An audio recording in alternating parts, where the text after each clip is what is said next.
Oh, t'as regardé la vidéo Le Fossoyeur de film en Irlande? Oui, c'était excellent. Oui. Ça donne envie de voir plein de films. Hein. Et en fait, de plus en plus j'en entends parler et je me dis putain, mon petit putain, le sacré Graal, quand il décapite une tête au début, je fais ça va être trop bien. Bonjour à tous et bienvenue dans cette deuxième vidéo qui Suit. précède et qui précède ou qui suit la vidéo des Flop. des pires déceptions de la décennie 2010 à 2019. Et maintenant, on se retrouve pour les meilleurs films.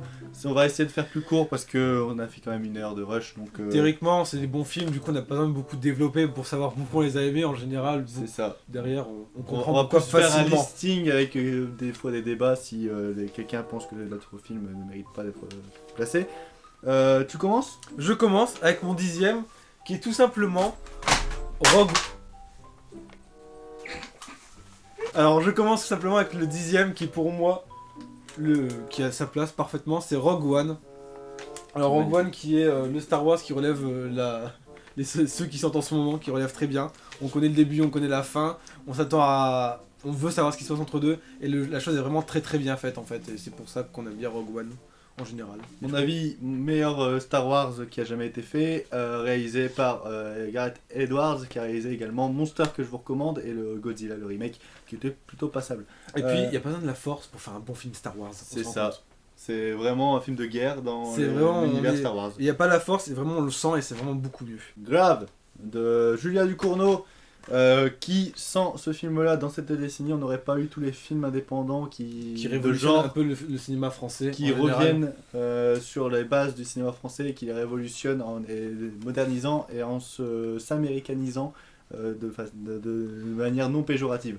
Grave. Ce que le cinéma français doit faire depuis quand même pas mal de temps. C'est ça, le cinéma français il faisait ça au départ dans les années 2000. Et c'est pour ça qu'en fait les Américains pompaient beaucoup sur nous. Ouais. Et après, maintenant on est obligé de faire l'inverse. Maintenant on est obligé de pomper sur les Américains. Et on commence à avoir un style, parce que quand même il fait très américain, etc. Mais il a vraiment une patte française derrière et on le sent. Grave fait vraiment plus français qu'américain. Ouais, mais quand même ça commence à rentrer dans la catégorie des films qui font bien les choses là en ce moment. Et c'est pour ça moi je commence à être content des films français qui sont très bien. Moi aussi, c'est très cool. Ensuite, tu ne l'as pas. Le roi, ou tu l'as? Pas te revoir. Je t'en prie. Le roi Arthur de Guy Ritchie. Oui. Oui, c'est un grand oui, Oui. excellent. Je l'ai adoré, je l'ai kiffé. Jude Law en méchant. Le combat final est incroyable. Vraiment, quand on voit Jude Law qui évolue en une sorte de créature un peu genre vraiment le dieu de la mort et qui se battent. Avec les plans, ils sont magnifiques. Vraiment. Pour moi, quand j'étais le voir au cinéma, j'avais vu les bonnes annonces, je faisais ce film-là, je vais le kiffer. J'étais le voir au cinéma, je l'ai kiffé, je l'ai vu une deuxième fois au cinéma, je l'ai rekiffé. C'était génial. C'était une claque.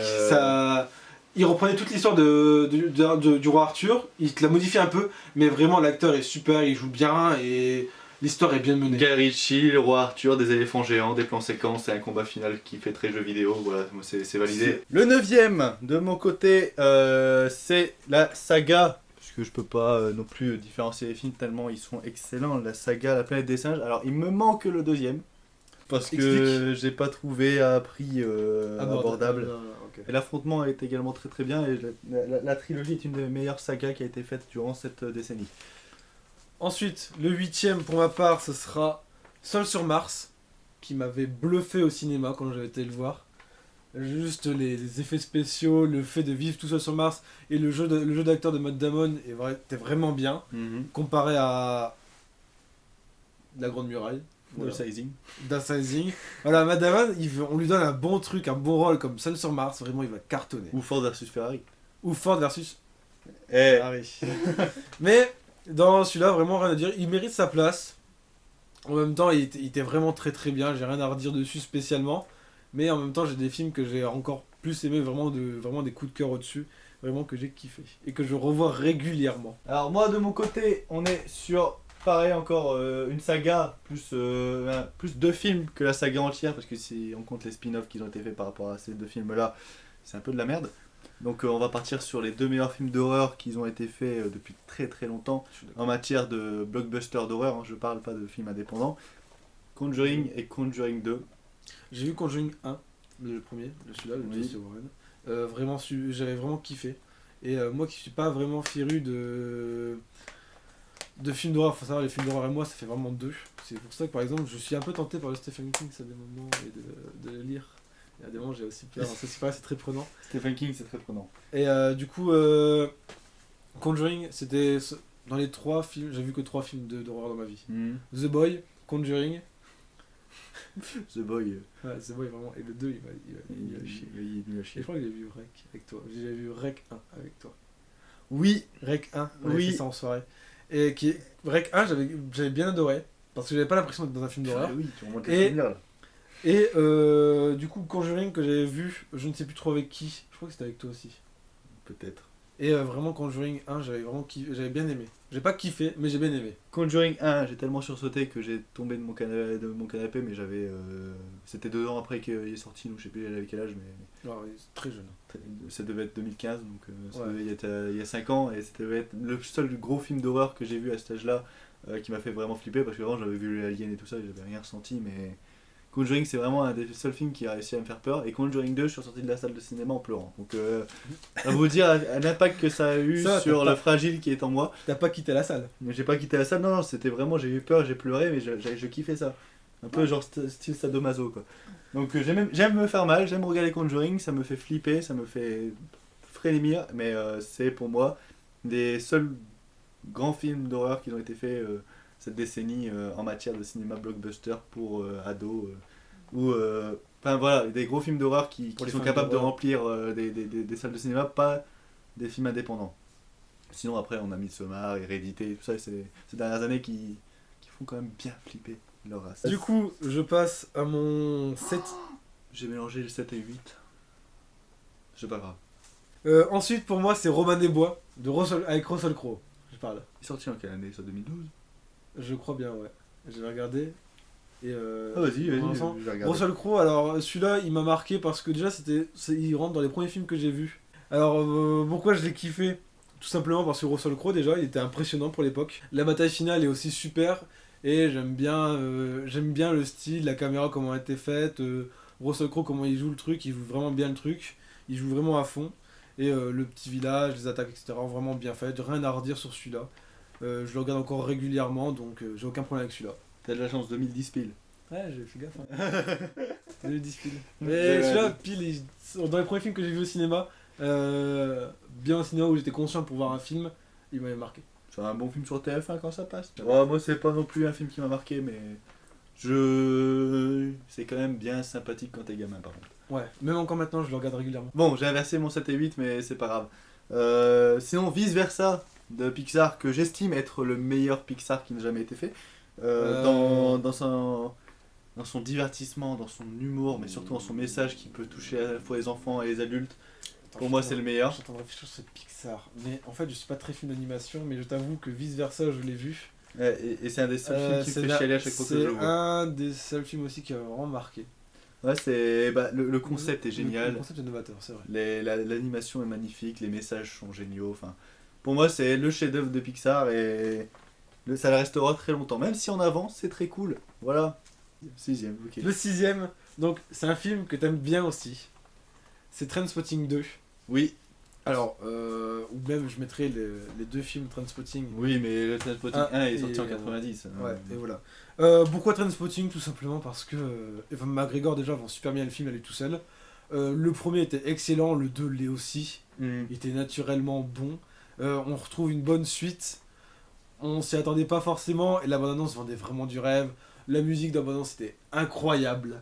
Il y a- Elle était extra. Il y a un plan dans Trainspotting 2 qui m'a toujours choqué. C'est le plan où il reprend le plan de Trainspotting 1 avec la mer, sauf que la mer n'est plus là et c'est l'ombre. Ouais, c'est long et Ah là là, ça, celle-ci est vraiment dure. Ah, ça, Mais vraiment Trainspotting, incroyable, toujours le même délire, un peu de drogue, etc. On essaie de s'en sortir, on essaie d'avoir de la thune, on essaie de vivre. Problème bien écossais aussi, il est bien. Oui, Rien à non, redire. Trainspotting 2 est très très bien. Il s'est fait cracher dessus à sa sortie et j'ai jamais compris pourquoi, parce que je trouve que Danny Boyle s'en est excessivement bien sorti. Non, il a très bien fait même son film. Hein. Oui, oui, Moi, non, il mais a- il s'est fait cracher dessus, Trainspotting 2. Ouais, sa c'est sortie. décevant, hein. Il doit pas se faire cracher dessus un jour. Pas un film comme ça. Numéro 6, meilleur film qui est sorti, meilleur film de guerre qui est sorti cette décennie, Tu ne tueras point de Mel Gibson, Ouais, réalisé par Mel Gibson. réalisé Vraiment, par Mel j'étais Gibson, surpris. et ça c'est un des seuls films que j'avais été voir à l'époque 2 fois au cinéma. Après, le Tant point la- que j'ai avec celui-là, c'est quand même je ne veux pas d'armes tout le long. Et Mais à des c'est moments, normal. il est un peu énervant des moments sur ça. Mais la scène de fin, elle est magique. La dernière heure. La dernière heure, Oh putain. elle te prend vraiment au trip. Au début, tu vois, c'est un film un peu cucu, plan, ça va, mais Ouais, mais la dernière heure, la scène de elle est la incroyable. scène de guerre, c'est incroyable. Franchement, c'est. Ouais, elle est marquante, hein, c'est vrai. Bah, c'est surtout que d'habitude, une scène comme ça, tu l'as pendant 5-10 minutes dans les films de guerre et après tu passes sur autre chose. Et là, tu l'as enchaîné pendant 1 heure. Mais Gibson a bien fait la chose. Ouais, mais après, il a décidé de pas mettre des fausses explosions en effets spéciaux et décidé de tout faire en vrai. Donc, mais surtout qu'il était dans une période où vraiment il était pas bien vu par Hollywood. il était pas bien vu par Hollywood et il a réussi à les foutre Il a des réussi, tartes il avec. a réussi à foutre un beau film et qui était, je crois qu'il était récompensé même. Ouais, meilleur montage et meilleur montage son aussi, Ouais. Oscar. Bon, en général, les films de guerre en montage Ouais. et montage son, ils remporteront toujours. C'est le Et- cas. On a eu le cas très récemment avec 1917, tout simplement. Ouais, aussi, oui. Et les meilleures musiques, etc. Ils sont très. Bien que je très trouve faciles. que Tu ne tueras point est bien supérieur à 1917 malgré la qualité évidente de ce deuxième. Du coup, numéro 5, Shutter Island, qui m'a retourné le cerveau. Alors, moi qui étais un peu sceptique au début, en mode oui, c'est pas un film d'horreur, c'est un film vraiment mental, etc. J'ai vraiment été surpris à la fin et quand j'ai vu, j'ai fait putain, waouh, vraiment. Ne spoil pas. Hein, Faut l'avoir vu pour comprendre et quand vous voyez le truc de fin, vous dites vraiment super. Et Johnny Depp est au sommet de son art. Non, pardon. Leonardo DiCaprio. C'est. Oula. C'est pas grave. Johnny Depp. On On sort a de. senti trop de films de Johnny Depp aujourd'hui. Trop dans les mauvais, du coup. Non, DiCaprio au sommet de son art dans ce film. Il est excellent, il joue très bien le rôle. Je vous dis pas le rôle de quoi, mais il joue très bien son rôle. Mark Ruffalo est aussi très très bien dedans, C'est vrai qu'il y a Mark Ruffalo. dans ses premiers films. C'est vrai. Mark Ruffalo est très bien aussi, il n'y a rien à redire en fait. Bon, c'est un Il est classique bien, de il est Scorsese. classique. Il est classique, mais l'univers et l'idée est innovante à souhait. Je sais qu'il y en a qui aiment pas la fin, mais. La fin, non, elle est. Dans sa surprise, elle peut. Elle est surprise, mais ouais, voilà. Mais vous pouvez être déçu parce que Ouais. vous attendez vraiment autre chose et vous. Voilà. C'est le problème des films à twist après, mais je sais que la fin là, elle Mais divise. le twist est très bien fait. C'est vrai. Mais c'est pas un film qui m'a marqué plus que ça parce que moi j'étais un peu spoilé du twist. Mais quand vous savez rien sur le film, vous avez une sacrée surprise. Et en je général, pense. on dit qu'il faut toujours le voir 2 fois pour le comprendre. Je l'ai vu 1 fois et j'ai parfaitement tout compris. Bravo. Félicitations. Numéro 5, Nymphomaniac partie 1 et 2, c'est dispo sur Netflix si vous êtes intéressé et si vous l'avez jamais vu. C'est réalisé par Lars von Trier, c'est avec Charlotte Gainsbourg, Shia LaBeouf, il y a un Bill Skarsgård, ouais. Shia LaBeouf qui... Il revient. Non, c'est un film de 2013. Ah, pardon, j'ai eu peur. Je croyais qu'il faisait son comeback. Non, c'est un film début de 2010. Ah d'accord, ouais, c'est Euh, bon. C'est bon, on le verra plus jamais, c'est bon. On est sûr. Sur Charlotte Gainsbourg et celle qui joue également dans Le Redoutable, je sais plus comment elle s'appelle, mais c'est une excellente actrice, qui sont tous les deux nymphomanes et qui se font défoncer pendant le film. Voilà, bon film de cul à regarder avec sa copine, bien que très malaisant et très psychologique. Nymphomaniac, c'est quelque chose d'intense et je vous conseille d'enchaîner la partie 1 et 2 En famille. en famille. Je vous conseille En fait, d'enchaîner avec la vos partie... sœurs. Voilà, Avec vos sœurs. vous avez la différence entre Love qui était dans mon top déception et Nymphomaniac qui est machin, c'est le même style de film, même style pornographique, sauf que Nymphomaniac c'est carrément génial. C'est limite jouissif à des moments et limite des fois très flippant à d'autres moments. C'est génial. Si t'as jamais vu Director's Cut, 4h30 de film, c'est magnifique. Non, c'est du grand cinéma ça par contre. C'est fantastique et c'est sur Netflix. Alors, mon top 4 pour moi, c'est un film français. C'est première année de Thomas Duty. Oui, ça c'est... Oui. Pourquoi j'ai kiffé ce film? Parce que je trouve que ça reflète bien un peu la mentalité que peut avoir la fac de médecine, tout simplement. Deux personnages entièrement différents. Un intello surdoué qui n'a pas besoin de réviser, et l'autre qui a besoin de cracher ses tripes à chaque feuille pour essayer de s'en sortir. Très beau film, je trouve, très bien fait, le montage est bien, l'histoire est bien. Après, on trouve un peu les classiques en français, c'est-à-dire que au début va bien, on est potes, problème, on devient potes, on réussit ensemble, et bon, je dis pas la fin, et voilà. Et pour moi, ça s'inscrit dans les films d'étudiants. Il y a celui-là qui m'ont marqué et Le Brio. Le Brio que j'ai pas classé dans. Le brio, tu l'aurais mis, ça m'aurait moins fait chier. Mais moi, vraiment, première année, j'avais regardé ça, j'ai fait waouh. À la fin, du début à la fin, j'ai fait waouh, waouh, waouh. Ah bah j'ai trouvé, mis à part la performance de William Legbill, donc Slimane dans Soda, Et qui est magnifique, il doit être non, Vincent Lacoste. Vincent Lacoste, non. Son dernier film, pourtant, il me botte un peu. Non, hein? Son dernier film, il me botte un peu. On ira le voir ensemble si tu veux, j'ai pas encore vu. J'ai pas vu non plus. Je sais pas. Le jour de gloire? Le jour de gloire, ouais. Ouais, bah si Ouais. t'as envie d'aller le voir, je suis Je sais chaud. pas, j'attendrai voir ce qui va se passer, comment les critiques, comment elles vont sortir. Et au pire, Il je y verrai a si- 6 sur la sens critique et tout du genre. C'est pas mal, Ça c'est va, la note moyenne. c'est quoi. correct. Mais non, première année quand c'est sorti, c'était dans mon flop de l'année. J'ai trouvé que c'était vulgaire et totalement naze. Mais je sais que beaucoup de personnes l'ont aimé, donc je vais fermer ma gueule et rester avec mon avis personnel. Je te donne pas ça après. Non, Numéro 4, moi c'est Mademoiselle de Park Chan-wook, film coréen sorti en 2016, qui était mon top 1 de l'année 2016. C'est un film qui dure 3 heures, qui est en 3 parties, et qui... 3 heures, 3 parties. c'est 3 heures, 3 parties. T'as la première heure, Ouais. t'as une histoire. La deuxième heure, c'est la même histoire qui est racontée dans la première heure, sauf que c'est d'un point de vue différent. Et t'as la troisième heure, c'est la même histoire que la première et le deuxième, sauf que c'est encore un point de vue différent. Faut s'accrocher là. Faut s'accrocher, mais c'est génial. C'est génial parce qu'en fait, c'est tellement bien écrit qu'il arrive à te cacher tout. Tout. Et les trucs qu'il te dit et les révélations que t'as, c'est devant tes yeux et tu le vois pas. Et c'est magnifique. Et t'as une scène lesbienne entre Mademoiselle, la servante et Le chef. la chef, qui La patronne. c'est d'une beauté absolue. Sincèrement, t'as des plans, c'est limite des scènes, ils font le Kama Sutra, etc. Mais c'est pas vulgaire, c'est hyper beau. On notera quand même que les films de sexe sont très présents dans ton top. C'est un peu bizarre, je dis. Alors, son à numéro, savoir- son numéro c'est le 06, si vous devez le contacter pour faire des choses. Là il est partout en priori et il va vous montrer pas mal de Non, films. à savoir qu'il y a 3 types de scènes que j'adore dans le cinéma, c'est les scènes de cul, les scènes de boîte de nuit et les scènes de trip. Voilà, c'est les 3 seuls trucs qui me tentent. Et c'est les 3 travers que j'ai pris dans la vie et qui finalement j'ai vite arrêté. Il l'a avoué. Et j'ai vite arrêté. Voilà, bref, passons à autre chose.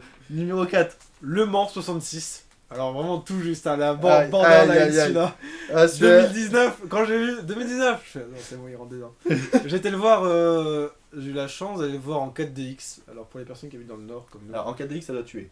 En 4DX, certaines scènes, vu qu'il y a beaucoup de scènes de préparation, alors on va revenir un peu sur l'histoire parce que pour comprendre Le Mans 66, il faut comprendre un peu l'histoire. Le Mans 66, ça oppose qui? Ça oppose Ferrari. Donc la grosse écurie qui gagne toujours Le Mans depuis des années contre Ford qui est en perdition de vitesse et qui se doit de renouveler un peu avec la clientèle un peu riche de sport. Et c'est pour ça qu'ils ont participé au Mans. Donc ils participent au Mans en 64-65, ils ne gagnent pas, je crois que même qu'ils participent qu'en 65. Et du coup là on a une belle performance d'acteur, Christian Bale qui est magistral dedans, et Matt Damon aussi. Les voitures sont incroyablement bien filmées. Je crois même que c'est des reconstitutions qu'ils en ont refait spécialement pour le film et qu'ils ont tourné une partie sur le vrai circuit du Mans. Et vraiment incroyable, bien fait, bien tourné, l'histoire est bonne et la fin, et le film est 100% vrai en fait, et la fin est triste. La fin est triste et c'est très bien réalisé. Par contre, en 4DX, voilà, je voulais revenir sur ça, Oui. parce que j'ai oublié. Les sièges, vraiment, si vous savez pas, c'est réalité augmentée en fait. C'est-à-dire que le siège bouge aussi quand vous bougez. Et quand vous avez les scènes de voiture qui représentent à peu près 1 heure du film, ouais, la dernière heure du film, c'est que la course. C'est incroyable. Je confirme, c'était dans mon top de fin d'année Et 2019. vraiment surprenant. Je m'y attendais pas, mais c'est très très bien réalisé. Et les scènes de course sont phénoménales. Et il était oscarisé et qui Ouais, était meilleur très montage. meilleur montage et il le méritait largement. Parce que pour monter des films comme Et ça, meilleur c'est- son aussi. Ah, les sons, ils sont parfaits. Ah Sont, oui, non, sont mais très réalistes. Pour les- quelqu'un, pour quand on s'y connaît un peu en automobile, les sons sont très bien faits, c'est beau, c'est magnifique. Vous entendez le moteur rugir comme ça, vous avez vraiment ça vous prend vraiment en trip. Et là, vous vous lancez vraiment dans le film. les scènes de course sont hyper immersives. Ouais. C'est fou. Numéro 3 de mon côté, c'est le meilleur Quentin Tarantino qui est sorti cette décennie, c'est Les 8 salopards pour ma part. Hein. Les 8 salopards qui est dans mon top 2 de la filmographie de Tarantino. Le premier est Reservoir Dogs. Les 8 salopards, je trouve que c'est un huis clos de génie. Alors, je me souviens d'un truc. Faudra se dépêcher, il n'y a plus beaucoup de batterie. Quand tu as sorti la vidéo, tu as dit meilleur film. C'était tout début d'année. Tout début d'une année, et tu as dit meilleur film de l'année. Tout de suite. Oui, et ça a C'est été démenti, il me semble. Il me semble qu'il est fini deuxième. Mais parce qu'il y a toujours des films qui sortent après, mais Les 8 salopards, c'était phénoménal, c'était très très bien. Ensuite, moi, c'est mon film, c'est mon enfance carrément. Christopher et Winnie l'ourson. Avec Evan McGregor, toujours. Evan McGregor qui est dans vraiment le top. Parce que l'acteur est juste trop bien déjà. Le film était exceptionnel. Et Le film était très bien. est très bien fait, l'image est très bien faite. On voit bien Winnie, on voit bien Porcinet, on voit bien Tigrou, on voit bien tout le monde. C'est très. Ça va bien dans les livres, etc. Winnie l'ourson un peu bêta. Super, tu as envie de le câliner à chaque fois que tu le vois. Et j'ai limite lâché des larmes à chaque fois parce que je le voyais, il était déçu, etc. De voir Christopher qui a grandi. Vraiment, très très bon film à voir. Je le revois régulièrement. Je Bien. confirme, c'était vraiment excellent. Numéro 2, pour moi, ça fait partie de mes films préférés ever time. 120 battements par minute. C'est l'histoire de l'association ACT UP et de l'arrivée du sida, etc. Chez les homosexuels. C'est phénoménal, ça fait pleurer, ça fait danser et c'est surtout une histoire qui paraît très très vraie, très très bon casting, très bonne réalisation. Palme Grand Prix au Festival de Cannes l'année où c'est sorti. Et c'est un des films que je vous recommande le plus et c'est un des films que j'ai vu le plus de fois dans ma vie. J'ai dû le voir 7-8 fois en quelques mois, donc c'était vraiment phénoménal. Mention honorable, on va retrouver Once Upon in Hollywood, qui est sorti 2019. 2019. Dracula Untold. Ouh, Oui, c'est surprenant. Le Majordome. Surprenant aussi. Le Super 8, American Ultra, The Giver et Spider-Man New Generation. Ok. C'est un peu validé. À part Dracula Untold, je comprends pas, mais je peux comprendre. Je peux le regarder régulièrement. Des fois, un petit plaisir coupable, ça. Ah, ça passe aussi. Il y en a toujours un qui se file. De mon côté, on a Le Roi Arthur, que on vous a montré tout à l'heure. Heure de Spike Jonze avec Joaquin Phoenix. Sicario de Denis Villeneuve qui était vraiment phénoménal. Joker qui est pareil dans la limite, mais voilà, vous pouvez voir que derrière j'ai vraiment beaucoup aimé. Skyfall qui est le meilleur James Bond. La Grande Bellezza de. Il s'appelle comment Je vais tout de suite regarder. Paolo Sorrentino. La Grande Bellezza, si vous l'avez jamais vu, c'est phénoménal et c'est. Oui, il est sous blister, j'ai toujours pas revu en Blu-ray. Mais c'est film italien et c'est un des meilleurs cinéastes italiens. Il a fait Young et récemment, je sais plus comment il s'appelle, mais je vous mettrai l'affiche à côté, que je n'ai toujours pas vu. Et après, on a Glass de M. Night Shyamalan qui est la suite de Incassable et qui est la suite également de Split. Enfin, mon top 1, moi, c'est John Wick. Bon, la trilogie. La saga tout entière. Le 2 est toujours un peu moins bien que le premier et le troisième, mais dans l'ensemble, toutes les scènes d'action sont bien faites. La première scène, quand vous la voyez au cinéma du 3, est juste magistrale. Les couleurs sont super bien travaillées. L'ambiance, pareil. Et les scènes d'action, on se dit quand même dans le 2, il y a déjà un certain niveau. Dans le 1, il y avait aussi un certain niveau. On se dit dans le 2, ils n'arriveront pas à faire mieux. Ils ont fait mieux. Et dans le 3, ils font encore mieux. Le 4, vraiment une tuerie, je pense que ça va être. Ouais. Surtout qu'on a quand même deux acteurs qui sont très très gros. Kenny Reeves et l'autre qui fait... Laurence Fishburne. Laurence Fishburne. Voilà. Donc du coup, top 1 mérité largement pour moi, décennie. On a également, si ça peut te tenter, aller voir Bird of Prey. Les scènes de combat ont été chorégraphiées par le réalisateur de John Wick. Oui, vu que c'est un cascadeur de base. Oui. Donc Bird of Prey, les scènes de combat sont vraiment trop bien parce que c'est... Il y a même McGregor. Hein, tu vois, il y a McGregor.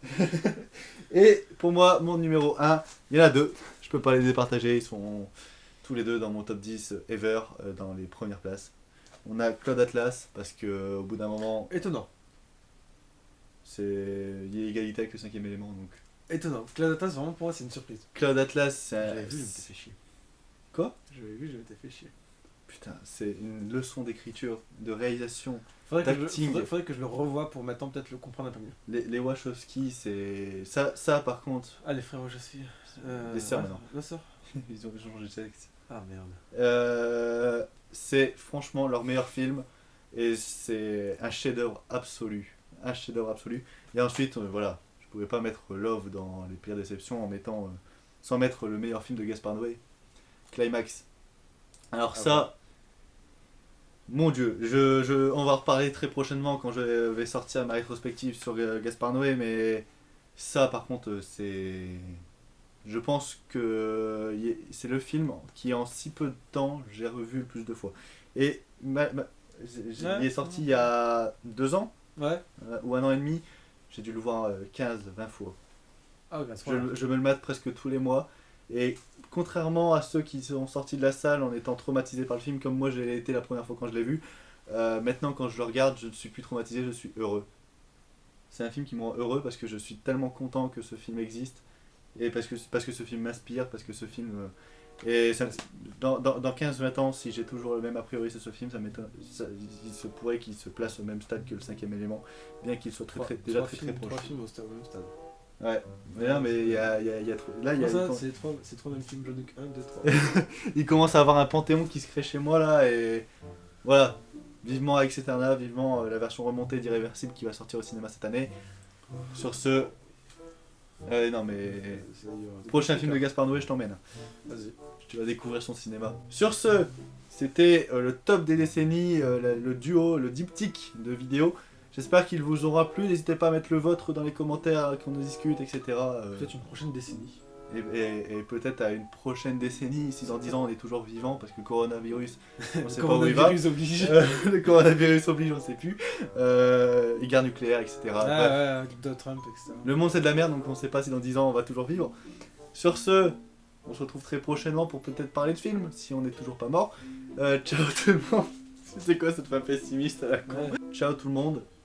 Allez voir des films, regardez les films qu'on vous a conseillés dans cette vidéo. Très bien. Et n'hésitez pas à dire ce que vous en avez pensé. Ciao tout le monde. Peace.